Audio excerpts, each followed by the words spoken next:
Assalamu alaikum bandiraɓe Dumat TV caggal calminade ko juurade salminde ñagana ɗon kisal. Donc hande enen paye ANACIM woni agence nationale d'aviation civile la météorologie du Sénégal. Hande onon gandi Dakar finiri ko 20 degrés ñallat ke 26 degrés, Saint-Louis finiri ko 19 ñalle 30, Podor finir ko 29 ñalle ke 44 degrés, Matam finir ko 28 ñalle 48 degrés. Wadde tendance o wonat ko hakkunde 44 degrés et 48 degrés e nder Sénégal no didorno. Hande non en jogo e nder haqqillaji ene jagui poussière kewɗo ene wodi à l'intérieur du Sénégal, mais également nguliki aussi ene foori no ha ko ɗon wawi hadde. Ko fati éphéméride du jour, ene gandi le 18 mai 1914 kañum wonno première inauguration hôtel de ville mbo Dakar. Manam sa ɗen hôtel de ville woni mairie mbo Dakar ɗo woni ɗo o mahake 4500 mètres carrés. Hande ko ɗon siège o woni. Le 18 mai 1956 ko kañum wonno première ouverture congrès to Kaolack.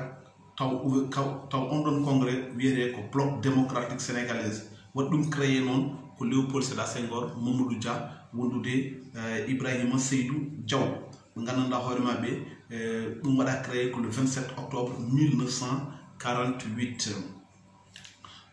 Le 18 mai 2002 ko kañum wonno ouverture CICES. Onon gandi CICES ko nden udditi ɗo e Dakar. Kono noon holko wonno sababu uddirgol ngol holko waɗanno tan ko hawrunoke gammu mo gandanɗa hoore ma ene mawni woni temedere gammu centenaire mbo gammu Tivaouane.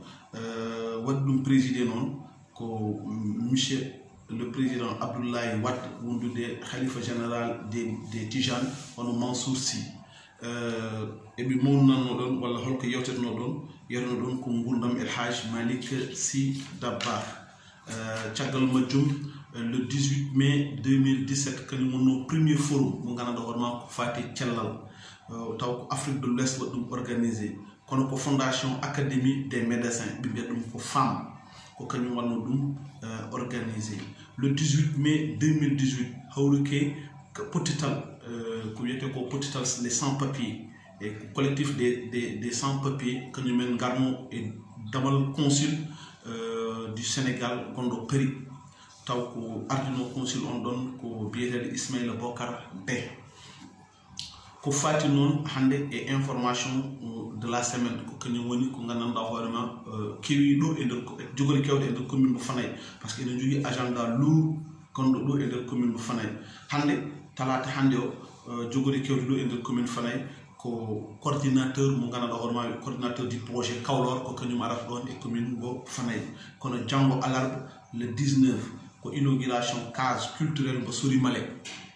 Donc on donne case non waɗi ɗum initié ko état-major président de la République son excellence monsieur Macky Sall. Donc ɗon e commune Fanaye waɗa wondude guessa mawɓe à 1 hectare mo gandanɗa hoore ma kadi ko rewɓe Sori Malek mbaɗi ɗum bénéficier. Donc le samedi 22 non le mai so Allah lamɗo jaaɓi ko ministre mo gandanɗa hoore ma o wiyete ko madame Sophie Glandima, kanko woni ministre du pétrole et des énergies, ko kanko jogori arti ɗon e wuro men Takki ngam wadde visiter plateforme Enda énergie. Donc ɗum ɗon aussi enen ñaagui bandiraɓe fof wonande hettiyankoɓe développement TV ndo garat tawtere ɗum ɗon. Ko fati maintenant e fait divers, enen gandi debbo goto tawama suko debbo jatteɗe duuɓi 20 ene tawa ene wedda to Louga e nder fosse omo haɓɓa guirɗe aussi ene bonna ha boni. Ɗum ko musiba narullahi mo gandanɗa hoorema hay goto wawa haalde holno ɗum foti. Mais également sonon teskito waaju biteɗo Habib Diambane, kanko o meeɗi arde Touba o wi e mbaɗa tawaf, ko wiyete ko tawaf ko manam tartade ko way ko comme no yimɓe tarde toni Kaaba o. Joni noon kanko Habib Diambane noon ko hande o jogori ñawede to Diourbel o jaggar noon on soka mais ko hande o jogori ñawede to Diourbel. Hanki e jammo noon cumu bongo waɗi to Kaolack to gandanɗa hoorema cumu ngu sumike e nder marché central mbo Kaolack. Pompier sapeur pompier ari etade so ñifti ɗum kono dañi fartan ñifti ɗum koye subaka o. La situation du Covid ɗo e nder Sénégal hanki waɗa les tests réalisés ko temedde jeetat e capanɗe jeegom e jeenayyi test waɗa réalisé ko nogas e nayyi ngari en goni positif hen jeenayyi ɓe contact suivi hen 15 ko communautaire manam ɓe ganda holto ummiriɓe hay ndigui ummiraki en caggal leydi kawji jeenayyi woni hen grave ko sanki ko hen ko ñande altino goto sanki hen 17 jalti celli machallah hande situation Sénégal fof no diɗorno ko ujunnaji capannayyi ujunere e temedde jeetati e capanɗe jeenayyi e jeegom ka waɗa enregistré ɗo e Sénégal hen capantati e jeenayyi e temedde jeegom e 14 ɓen celli koti e galleji men ujunere e temedere e nogas e jeetati ko mbasi hen pittani men hande ñalawma hanki o altini hanki o ujunere e temedde jeegom e 15 mbaɗi vacciné hande sa ƴeewi ko waɗi ko vacciné e nder Sénégal